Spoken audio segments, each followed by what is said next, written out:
Hello everyone, today we learn about Keter's pendulum. Without wasting any time, let's begin. We are going to do an experiment for determining the value of acceleration due to gravity using Keter's pendulum. This experiment is a little bit tricky, so just keep patient and I am sure after 5 minutes you will be able to perform it by your own Keter's pendulum.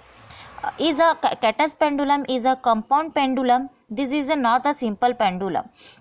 Compound pend, com, bar pendulum. For calculating accelerating due to gravity by Keter's pendulum, we need a Keter's pendulum, a telescope, a metal rod and a stopwatch. So initially we will set up the Keter's pendulum for our measurement in the step. First, take the metal rod on the bell is the metal rod on a wedge and find its center point. Now put a metallic ring W and its center and make it type. After then in step 2 you need to put two knife edges G1 and K2 at both of ends. Now we have moved to step 3. In this step you have two identical cylinders.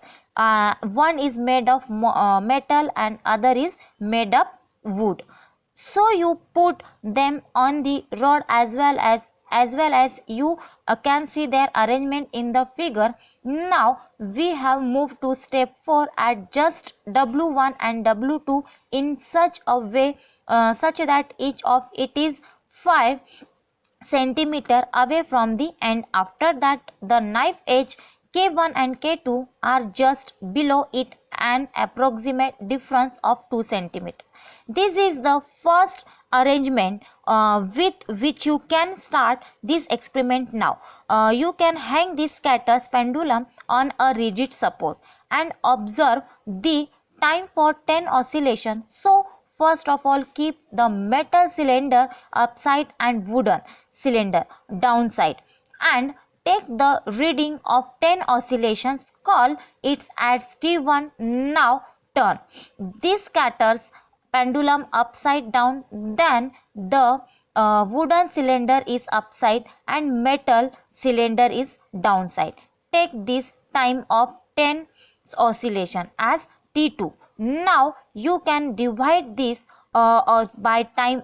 Divide the time by 10, get the time for the one oscillation. So in this way you can get another quantity T1 and T2 as the time period of one oscillation. The main requirement in this experiment is that the difference between time T1 and T2 should be less than 1 second, so that we get some accurate values of acceleration due to gravity. But this arrangement can give you higher value such that the difference between T1 and T2 is large. In that case you can shift knife G1 and K2 towards the center about 1 centimeter. Now note down the time for 10 oscillation each side again and then calculate the time of one oscillation T1 and T2. Now again you can note down the difference between these times T1 and T2.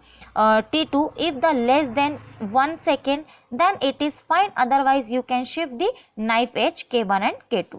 Further, to reduce this time, finally you will reach to safe state where the time difference between T1 and T2 is of around 1 second. Now you can slightly adjust this ring W to get the difference close to 0.5 second. This step is optional. The lower value of this time difference will increase the accuracy of this measurement. Now when you have achieved the arrangement in which the time difference is half second, now you can note down the time for 50 oscillation for both sides. Then make a table. Now you can write all this value in this table. Just take an example like in this case of arrangement 1. We started this arrangement with 10 oscillation and noted its time period and then calculated and time for one oscillation in both cases, and then the difference of their time is let consider was 2 seconds. Then we arranged it further and got this difference to be around 5 seconds. Similarly, for the next arrangement, got it around the second after doing Raman, and he got time difference 0.5 second, which is ideal for our experiment. Now, after getting the arrangement, if we increasing number of oscillation for more accuracy, so now we are oscillating the scatters pendulum for 50 times both sides, and then calculate the time period of one oscillation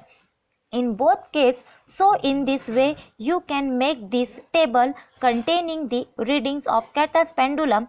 Just keep in find that final value of T1 and T2 will be used in our formula to get the value of acceleration due to gravity. Now take this Catter's pendulum out from its stand that and balance it on the average. By balancing, you will get its center of gravity. Now you can measure the distance L1 and L2, which is the distance between center of gravity and edge of knife given, and L2 is the difference between center of gravity and edge of knife K2. Now you have got the values of T1, T2, L1 and L2. You can put this value in this given formula and get the value of acceleration due to gravity. I have also written all these points on the single sheet.